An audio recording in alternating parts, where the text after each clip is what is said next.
காதொலிரும் கொண்டளவும் கைக்கு வளையாவதியும் கருணை மாகி மீனொரு சிந்தாமணியும் வெள்ளிரை மேகலை சிரமாரிந்த போதலின் பூர்ணாமணியும் பொன்மொழி சூடாமணியும் பொழியை சூடி நீதியோரை செங்கோலாய் திருக்குறளை தாங்கு தமிழ் நீடு வாழ்க. அன்னை தமிழுக்கு முதல் வணக்கம்.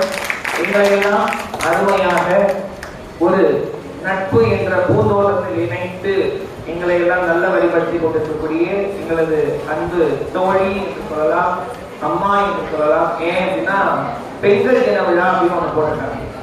அப்ப அந்த பெண்ணாக பார்க்கும் பொழுது நாங்க முனிதா பாண்டியராஜ் அம்மாவை எங்களோட தோழியை நாங்க பார்ப்போம். அப்போ இதற்கே தெரியுது எங்களுடைய நட்பு என்ற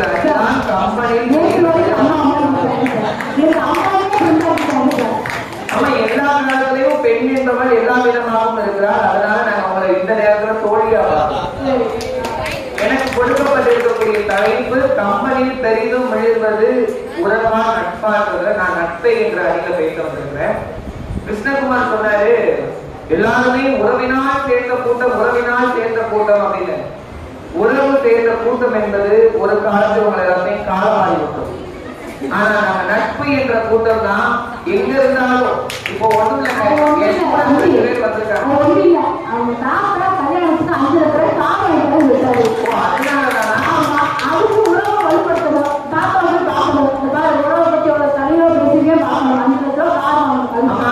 கேட்கிறேன். தாத்தா 5 லட்சம் ரூபாய் கார் வாங்கி தரேன்னு சொல்லியிருக்காரு. சரி, உறவுதான் பெருசுறாங்க.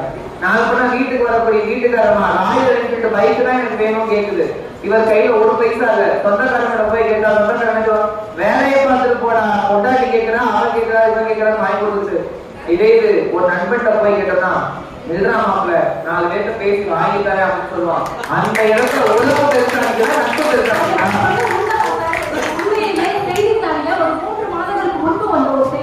அதாவது ஒரு கல்லூரி மாணவன் கல்லூரி முடித்துட்டு விட்டார்கள், சென்றிருக்காங்க சிவராஜ் ஊரு தினத்தந்தி நாடுகள் அந்த ஒரு செய்தி. கல்யாணம் முடியுது. கல்யாணம் முடிஞ்ச உடனேயே பரிசாக நண்பர்களெல்லாம் சேர்ந்து அந்த புது மாப்பிள்ளைக்கு ராயல் என்ஃபீல்டு பைக் வாங்கி கொடுத்தாங்க.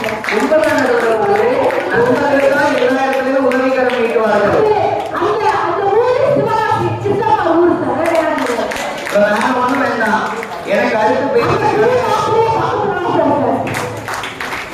எனக்கு அடுத்து பேசுறதுக்காக காத்திருக்கக்கூடிய ஸ்னேகா அவர்கள். ஸ்னேகா அவங்களை எனக்கு அண்ணன் தங்கையால நாங்க பழகினதில்ல. ஒரு காலத்துல மதுரையில ஒரு தொலைக்காட்சி படப்பிடிப்பு நடந்தது.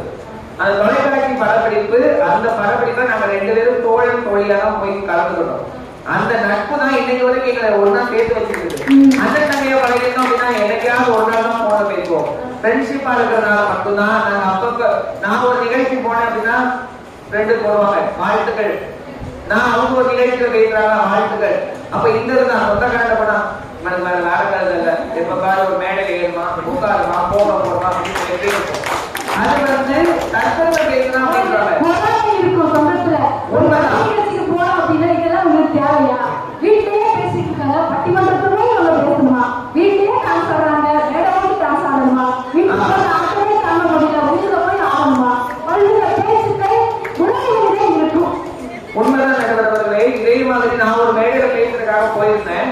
அப்ப அந்த மேடையில பேசும்பொழுது என்னோட சொந்தக்காரங்க ஒருத்தவங்க பாடிட்டு நீங்க கேட்கிறாங்க, இப்படி எல்லாம் போற நிகழ்ச்சிகள் எல்லாம் போற பெண்களோட எல்லாம் பழகுற அந்த இடத்துல வீட்டுல எங்க அம்மா ஏற்றி விடுறாங்க. எப்படி சகுனி வேலை பாக்குறாங்க. எப்படி பாக்குறாங்க? என்னம்மா உன் பையன் இந்த நிகழ்ச்சி தான் போறான், வயசு பையன் 23 வயசு ஆகுது, அப்போ பொம்பளை பிள்ளைங்கலாம் பழகுறாங்க அப்படின்னு இழுக்கும் போது பொம்பளை பிள்ளைங்க முன்னாடி வருவாங்க, நம்ம எல்லாம் 4 பாட்டு பாடுவோம், பாட்டு பாடும்போது ஒவ்வொரு ஒரு கட்டம் போடுவாங்க. அப்படியே வருது சொந்தக்காரங்களோட இது. அப்ப என் பக்கத்துல என் ஃப்ரெண்டு சொல்றான், அம்மா அவங்க சொந்தக்காரமா சொல்ற கேட்காதீங்க, நாங்க இருக்கோம், அவன் எங்களோட பழகிறான். அம்மா சொன்னாங்க திருக்குறள்ல திருவள்ளுவர் சொல்லினார் நட்பை பற்றி, நாங்க நட்பை ஆராய்ந்து பார்த்து பழகிறோம். அதனாலதான் எங்களோட நட்பு இன்னைக்கும் பெருசா வருது. நீங்க எல்லாம் நட்பு ஆராய்ந்து பக்கம் இருக்கீங்க, மத்தவங்க டிஎஃப் கூட நட்பு பக்கம் இருக்காங்க. டிஎஃப் கூட நட்பு ஒதுக்கி விட்டுட்டு நீங்க நட்பை ஆராய்ந்து இருக்கீங்க. சரி நடுவர்களே நினைக்கிறேன் உங்களுக்கு வள்ளுவர் இதெல்லாம் ஒரு அதிகாரம் 5 வள்ளுவர் என்ன சொல்றாரு? 5 நட்புக்கு 5 அதிகாரம். 5 அதிகாரத்துல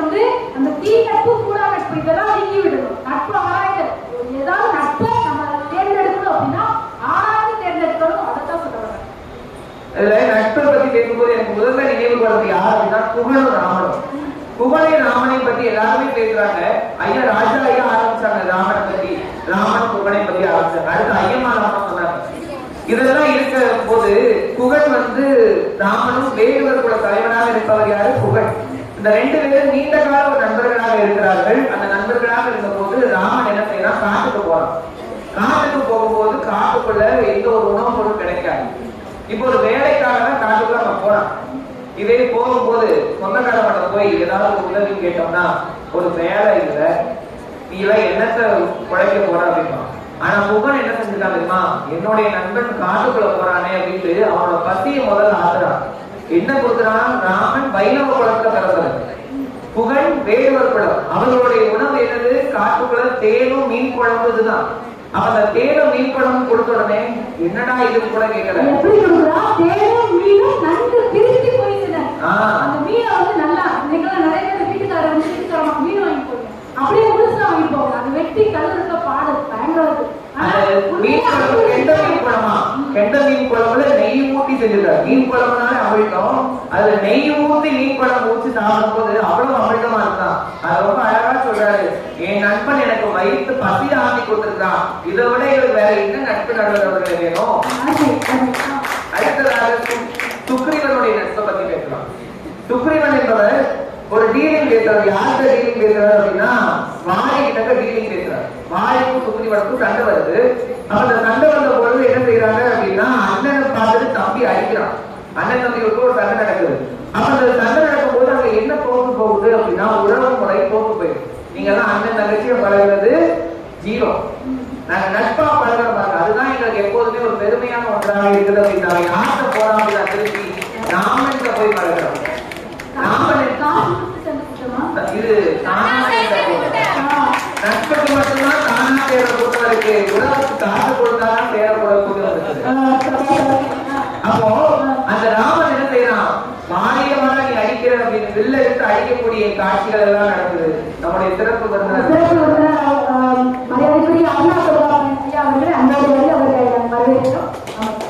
அவர்கள் உளுந்தூர்பேட்டை முத்தமிழ் சங்கம் மற்றும் தமிழக கல்வியாளர் பேரவை அவர்கள் மற்றும் அவர்கள் குழுவினை சேர்ந்த நிறைய பேர் கிட்டத்தட்ட 20 பேர் வந்திருக்கிறார்கள். அனைவரையும் வருகிறவர்களை வரவேற்கிறோம். நடுவர்களே, சொந்த அண்ணன் வாழை தம்பி அழைச்சு தொடர்றான். ஆனா ராமன் என்ன செய்யறான் தெரியுமா? வில்ல எடுத்துட்டு போய் திருப்பி சுக்ரீவனை அடிக்கிறார். நடுவர்களே, இப்படி இதுதான் எங்களுடைய நட்பாக இருக்கிறது என்பது நட்பிற்கு ஒரு சிறந்த எடுத்துக்காட்டாக இருக்கிறது. அடுத்ததாக ஒரே ஒரு கதையை சொல்லி நிறைவு செய்கிறேன். இப்போ ராமன் வந்து அனுமன்கிட்ட போய் சொல்றான். இப்போ நம்மளுடைய சீதையை காணோம். சீதையை காணான்னு தேடுறார். யார் தேடுறா? ராமன் தேடுறார். ஐயோ என் மனைவியை காணலையே அப்படின்னு. இதே உறவுக்காரங்க சொன்ன உறவுக்காரங்க என்ன சொல்லுவோம்? அவளா எங்கேயாவது போயிருப்பா, வந்துருவாப்பா, தேடாத கொடுமையாது, வந்துருவா வந்துருவா அப்படின்னு சொல்லிட்டே இருப்பான். இதே இது ராமன் புலம்புறத பாக்குற. யார் பாக்குறா? ஹனுமன் பாக்குறாரு. என்னடா மாப்பிள்ள ஒரே குழப்பமா இருக்கிற, நான் இருக்கேன்.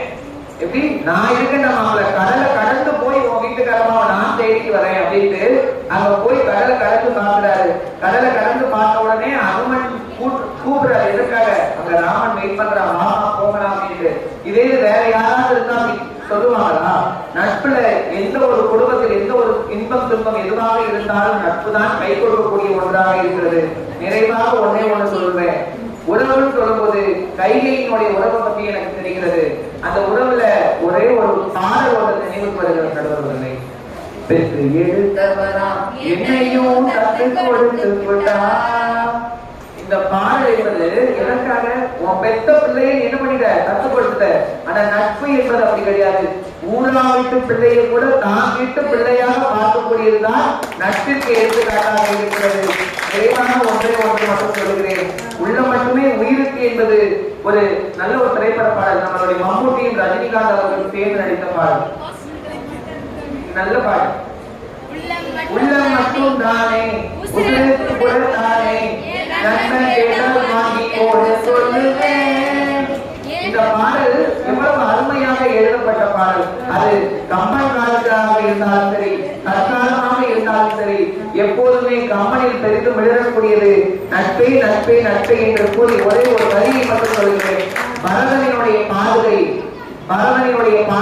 தலையில் சுமப்பது என்பது கடமையாக இருக்கிறது. ராமனின் அனுமனின் தன் தோளில் சுமப்பது என்பது பெருமையாக இருக்கிறது. ஆகவே கடமையை விட பெருமைதான் சிறந்தது. ஆகவே நண்பர்களை ஒன்றை ஒன்று மட்டும் சொல்லிக் கொள்கிறேன் நிறைவாக.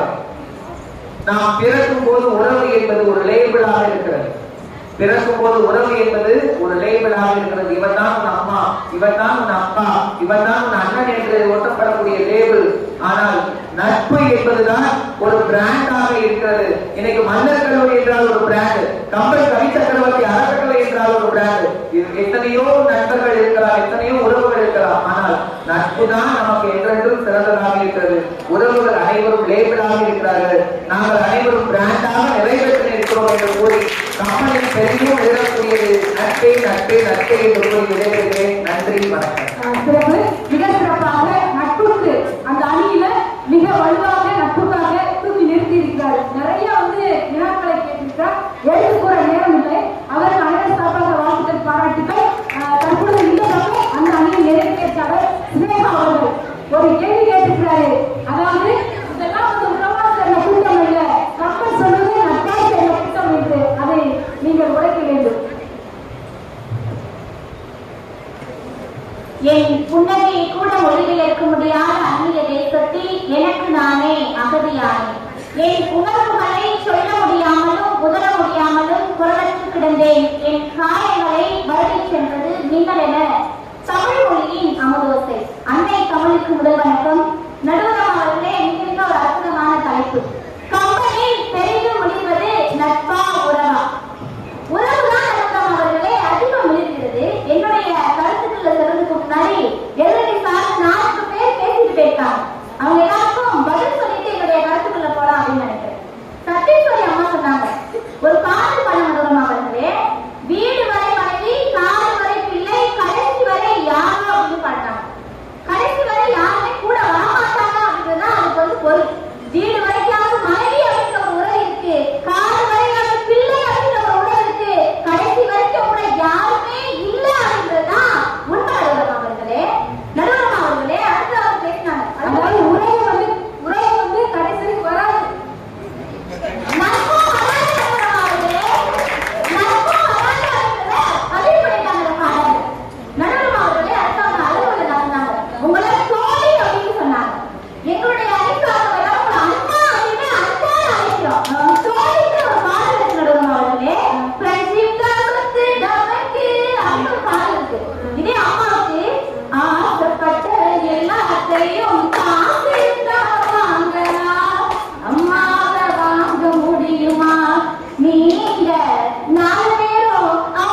அவர்களே, நிறைவாக இப்படி சொல்லி நிறைவு செய்கிறேன். அந்த குகன் எல்லோரும் வந்தார்கள். குகன் வந்தாங்க, வாலி வந்தாங்க, எல்லாரும் வந்தாங்க. ராவணன் தம்பி கூட தன்னுடைய அண்ணன் ராவனை அழிப்பதற்காக கூட ராவணன் சேர்ந்து வந்தார். அவர்கள் எல்லோருக்குமே ஒரு ஆதாயம் கிடைத்தது. என்ன ஆதாயம் என்றால், அவர்கள் இறந்ததுக்கு பின்பாக அவருடைய அதிகாரம் ராவணன் இறந்ததுக்கு அப்புறமா அவருடைய தம்பிக்கு கிடைக்கப்பட்டது.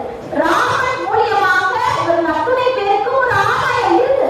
ஆனால் எந்தவித எதிர்பார்ப்பும் இல்லாமல் தன்னுடைய இறுதி வரை, ராவனுடைய இறுதி வரை நம்முடைய லட்சுமணன் சென்றான் என்று சொன்னால், அவனோட மனைவி ஊர்மிளா 14 ஆண்டுகள் தன்னுடைய கணவன் ராமனுக்கும் தன்னுடைய அன்னை சீதைக்கும் காவலாக இருக்க வேண்டும் என்பதற்காக 14 ஆண்டுகள் தூங்குகிறார்கள் அவர்களே. இவர்கள் எந்தவித எதிர்பார்ப்பும் இல்லாமல் ராமனோடு உடனிருந்த உறவுகள். இதனால்தான் சொல்லுங்கள் அவர்களே, எல்லா எதிர்பார்ப்போடு வந்த கூட்டம் தான் இந்த நட்பு கூட்டம்.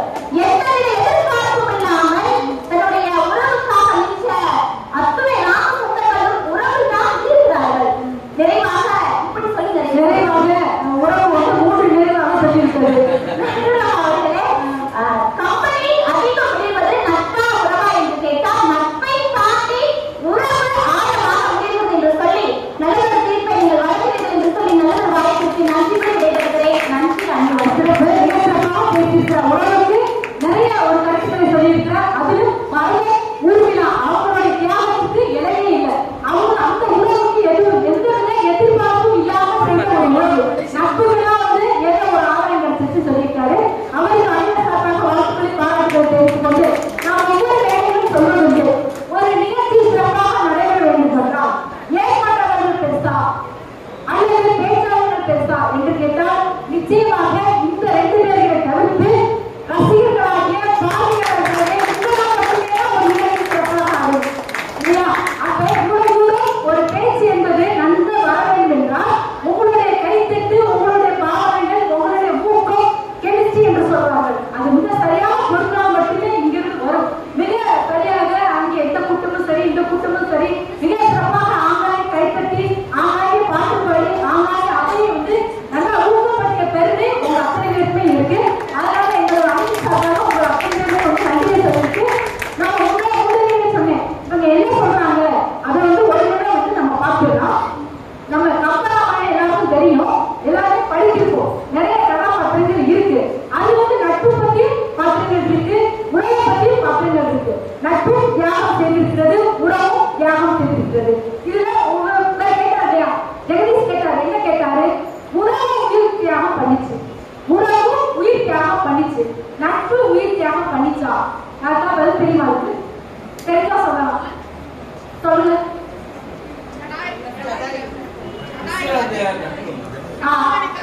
ராவணன் கிட்ட அவரோட விரல்களை இழந்து அவர் உயிரை கொடுத்து சீதையை காப்பாற்றினார். சிறப்பு சிறப்பு. இதுதான் என்னோட வெற்றி. ஒரு இலக்கிய நிகழ்வு வந்து உங்களுக்கு போய் சேரா, இளைஞர்களுக்கு சேரா அப்படின்னா இங்க நடந்த நிகழ்வை வெற்றி பெற்று அற்புதமாக பதில் சொல்லிவிட்டார். அப்ப தசரதன் உறவு மகனுக்காக இறந்து போயிட்டான். மகனுடைய துயரம் தாங்காமல் தெரியும், அம்மா அப்பா பிள்ளைங்களோட துன்பம்னா அம்மா அப்பா இருந்ததே இருக்க மாட்டாங்க. அது வந்து சோர்வாக இருக்கிறது, அது பெரிய பிரச்சனை இல்லை.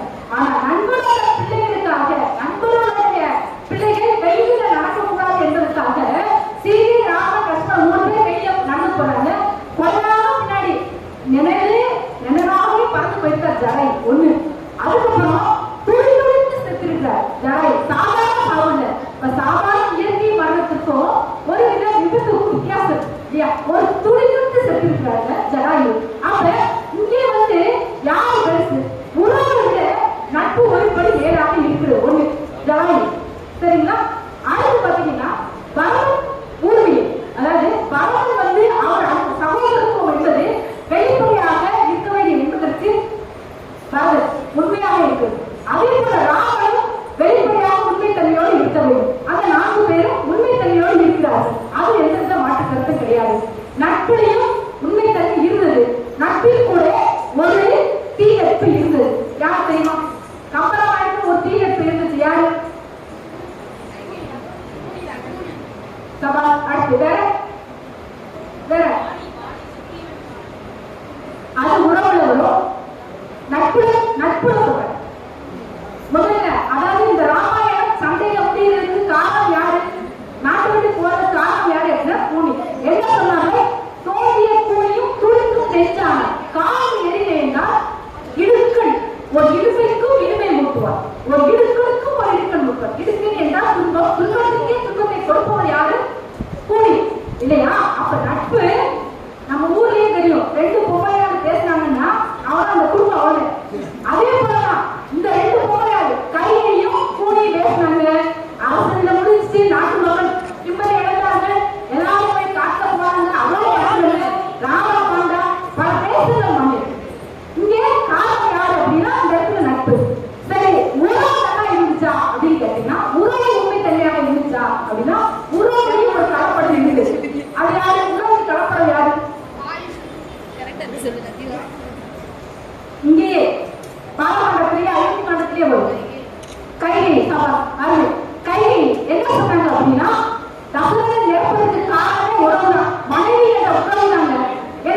நட்பும் உண்மையாக இல்லை.